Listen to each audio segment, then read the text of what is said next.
ठीक है, मान लीजिए हम लोग कंसीडर कर लेते हैं, एक फ्रेम कंसीडर कर लेते हैं। ये रेक्टेंगुलर टाइप का फ्रेम है कोई, और इसका जो आर्म है, एक आर्म, ओनली वन आर्म क्या है, मूवेबल है। मूवेबल का मतलब क्या है, जो मतलब मूव कर सके आसानी से, फ्रिक्शनलेस ऐसा कुछ।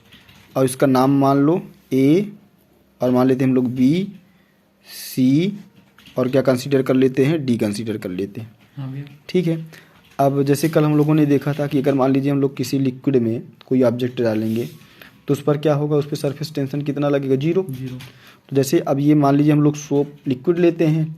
अब सोप लिक्विड में क्या करते हैं, इस फ्रेम को उसमें इमर्ज करते हैं, उसमें डालते हैं। तो इमर्ज करेंगे तो क्या होगा, इसमें पूरा जो है वो फिल हो जाएगा, पूरा इसमें जो है फिल हो जाएगा आपका जो है वो सोप फिल्म फिल हो जाएगा।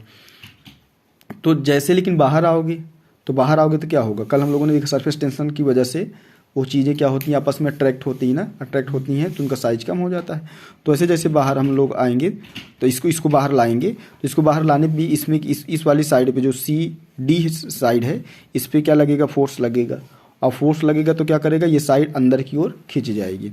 तो मान लीजिए हम लोग अंदर ये कंसीडर कर लेते हैं, ये जो लाइन बना रहे हैं ये क्या है, ये बाहर लाने के बाद यहाँ पे इसका पोजीशन आ जाता है। इसका नाम हम लोग क्या रख देते हैं, डी डैश और सी डैश कंसीडर कर लेते हैं।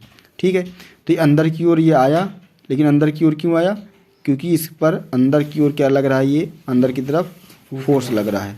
अब मतलब सरफेस टेंशन लग रहा है, ये अंदर की ओर क्या हो गया, ये सरफेस टेंशन लग रहा है।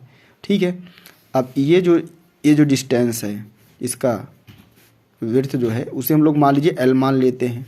ठीक है, अब ये जितना ये डिस्प्लेसमेंट हुआ है इसके साइड में, उसे क्या कंसीडर कर लेते हैं, एक्स कंसीडर कर लेते हैं।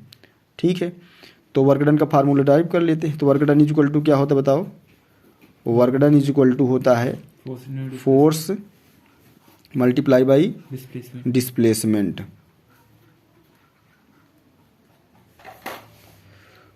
तो फोर्स मल्टीप्लाई बाई क्या हो जाएगा, ये डिस्प्लेसमेंट हो जाएगा। अब अगर मान लीजिए सरफेस टेंशन कितना है, ये है आपका सिग्मा है, तो फोर्स को हम लोग डिफाइन कर सकते हैं कैसे, सिग्मा इज इक्वल टू क्या होता है, एफ अपान एल ना। हाँ भैया। तो एफ इज इक्वल टू क्या हो जाएगा, एफ मल्टीप्लाई बाई एल, जहाँ एफ क्या है फोर्स, सिग्मा क्या है सरफेस टेंशन, और एल क्या है लेंथ है। तो यहाँ पे हमने क्या किया, फोर्स को रिप्लेस कर दिया किससे, सिग्मा इंटू किससे, एल से। और मल्टीप्लाई बाई डिस्प्लेसमेंट कितने को हुआ, ये एक्स हुआ ये। ठीक है, तो ये मान लीजिए वर्क डन का फार्मूला बना। एक चीज़ और, सरफेस टेंशन इसमें अगर हम लोग फिल्म में देखेंगे तो सरफेस टेंशन दोनों साइड होगा, इस वाली साइड भी होगा, उस वाली साइड भी होगा। हाँ ना, एक अगर केवल सिंगल फिल्म है तो उसमें दो सरफेस बनेंगे, इन साइड एंड आउटसाइड, मतलब ऊपर साइड, सामने वाली साइड, अदर साइड। तो दैट मीन्स इसमें जो ये सब चीज़ें होंगी, मतलब जो भी वर्क डन होगा तो दोनों लेयर आपस में इधर उधर जाएंगे, मतलब दोनों साइड होगा। इसमें मतलब क्या लेंगे हम लोग, 2 multiply by sigma into L x से ले लेंगे।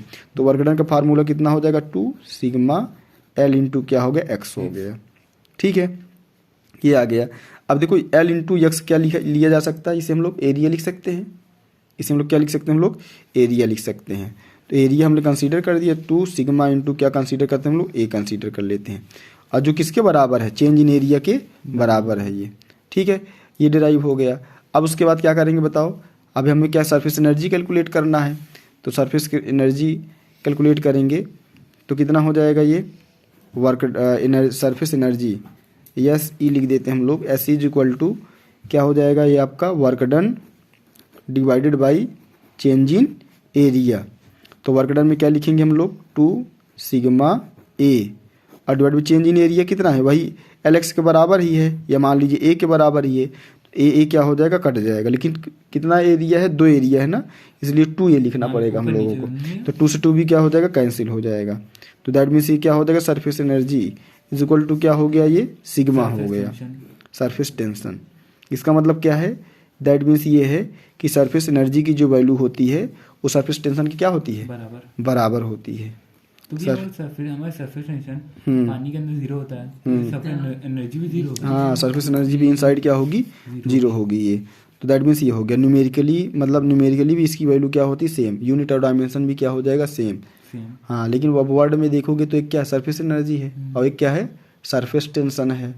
तो दैट मीन्स का मतलब ये है कि वर्ड में तो अलग अलग है, दोनों अलग टाइप की फिजिकल क्वांटिटीज लग रही हैं, लेकिन इनका मैग्नीट्यूड क्या रहेगा, सेम रहेगा। अब किसी भी क्वेश्चन में जैसे फॉर एग्जांपल दिया गया हो और उसमें मान लीजिए डिटेल में पूरा क्वेश्चन दिया गया हो और उसमें थोड़ा सा वो सरफेस टेंशन की बात कहीं कर दी हो, कितना सरफेस टेंशन है उस पर, और आपसे सरफेस एनर्जी पूछा जाए तो सॉल्व करने की ज़रूरत नहीं है। डायरेक्ट हम लोग क्या करेंगे, सरफेस एनर्जी की वैल्यू मतलब सरफेस टेंशन की वैल्यू सरफेस एनर्जी के प्लेस पे लिख देंगे। ठीक है ना? कोई कंडीशन नहीं होता ना जिसमें दोनों अलग हो? नहीं, ऐसा कोई कंडीशन नहीं है।